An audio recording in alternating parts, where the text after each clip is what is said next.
The amount of updates we've been getting from the development team at Chrono Odyssey has not only been overwhelming in the amount of updates, but also overwhelming in the fact that they're all positive changes and the fact that they're listening to the feedback from all the testers from the last closed beta tests. In today's video, I'm going to be highlighting some of the biggest changes that are coming to Chrono Odyssey, as well as a sneak peek of what we can expect with the next closed beta test. With that being said, let's go ahead and jump into some of the biggest changes we can expect the next time we get a chance to jump back into Chrono Odyssey. And friendly reminder too, if Chrono Odyssey is a game that you want to keep your eyes on and just stay up to date, consider hitting that subscribe button to stay tuned with more Chrono Odyssey updates that are coming very, very soon. Okay, now let's jump back into it. The first thing worth mentioning is the fact that Chrono Gate bosses will be much easier. To be more specific, the very first one is going to be way easier than what we're used to. If you guys played previously, then you probably got wrecked in your first Chrono Gate boss, but you can see on the screen the changes that are being made to this one. The footage in the background are just me fighting the second Chrono Gate boss, and I'm way overpowered, but it kind of gives you an idea of the fact there's usually some sort of puzzle involved in a large enemy to take out in a one-on-one situation. It seems like the developers realized that the first Chrono Gate boss was just way overpowered and it was discouraging for some players. So they will ramp up when you actually reach this first boss in the game and also provide an option to give you an NPC for additional support.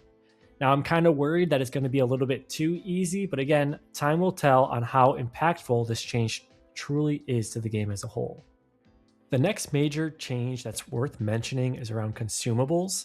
To be more specific, you used to be able to craft your own HP potions through gathering like herbs and berries and using the alchemy profession. But now, HP potions basically function as a always on rechargeable system in the game. It's kind of unrelated to other consumables like the ones you see on the screen. And it's going to be kind of like, hey, you've got X amount of potions.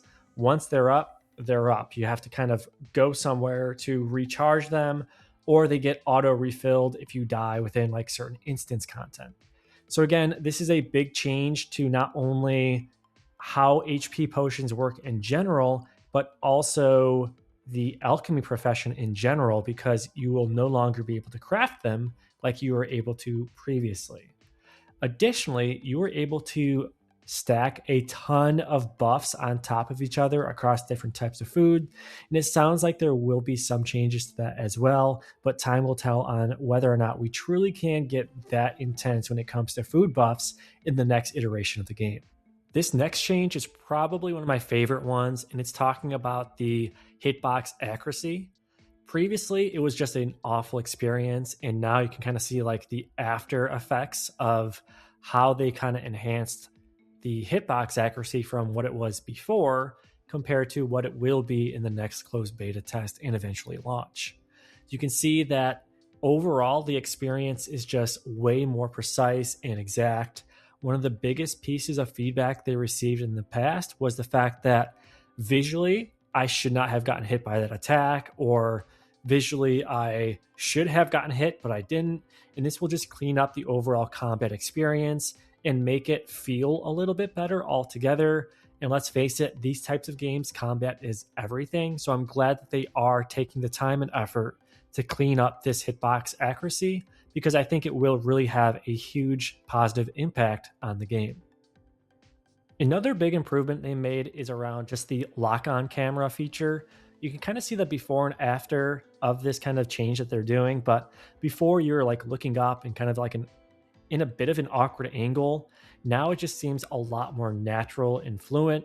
Again, here's a before and after of like a larger open world boss mob too. That gives you a better idea of the big changes that they've made, not only on the lock-on mechanism, but also the visuals itself. I mean, it just looks so much cleaner, and I can't wait until the next beta test.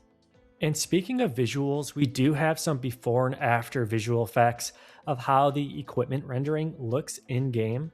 And honestly, it's kind of night and day, right? Like I prefer the after 100 times over compared to the before. I do think it looks a lot cleaner. It just looks easier to look at as well. And keep in mind, this is just some examples of the actual visual appearance of equipment. But the entire game as a whole does seem like there's going to be some huge visual improvements. So stay tuned for that because I do think it's going to be a whole lot different in the next closed beta test. And the last update worth mentioning is just the overall movement. You can see before your character was always in a weird way facing in one direction. It just did not feel natural. With these changes, you can now move much more freely. It just seems more natural. And even like sprinting during combat while you're locked in does have some major improvements and just feels more like you're in the battle itself. And it's just an overall better experience. And same with using skills. Before, if you used a skill, it was basically the way your camera was facing. And now it's based on where your character is facing, which just makes a whole lot more sense.